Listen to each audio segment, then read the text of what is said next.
السلام علیکم ورحمۃ اللہ وبرکاتہ۔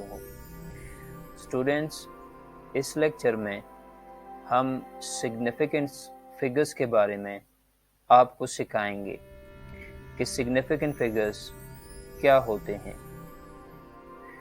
سگنیفیکنٹ فگرز کو سمجھنے کے لیے ہم ایک ایگزامپل لیتے ہیں۔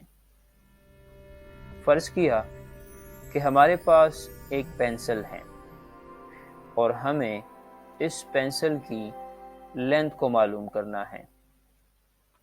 اب جب کامن اسکیل کے ساتھ پینسل کی لینتھ کو ناپا جاتا ہے تو معلوم ہو جاتا ہے کہ اس پینسل کی لمبائی 6.20 سینٹی میٹر سے زیادہ اور 6.30 سینٹی میٹر سے کم ہے۔ تو اب اس مشکل کو حل کرنے کے لیے ہم پینسل کی لمبائی 6.25 سینٹی میٹر لے لیتے ہیں۔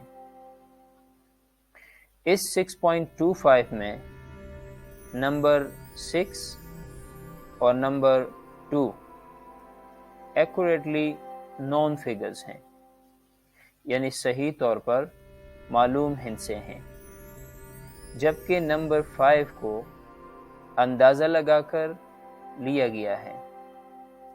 تو اس طرح سے نمبر 5 ایک ڈاؤٹ فل فگر ہے، کیونکہ پینسل کی لمبائی 6.25 سینٹی میٹر سے زیادہ اور کم ہو سکتی ہے، یعنی یہاں پر 5 کی جگہ پر 3، 4، 6 یا 7 فگر آ سکتا ہے۔ اسٹوڈینٹس، کسی پیمائش کے دوران صحیح طور پر معلوم ہندسے اور پہلا مشکوک ہندسہ سگنیفیکنٹ فگرز کہلاتے ہیں۔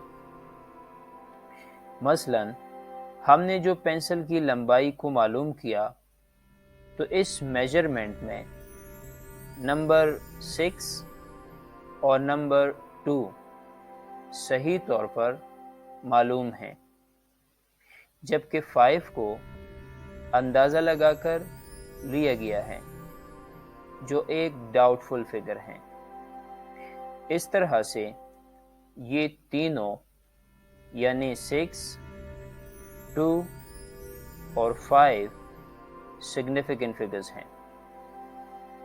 The number of accurately known digits and the first doubtful digit are significant figures۔ کسی پیمائش کے دوران صحیح طور پر معلوم ہندسے اور پہلا مشکوک ہندسہ significant figures کہلاتے ہیں۔ So that's all for this lecture۔ جزاکم اللہ۔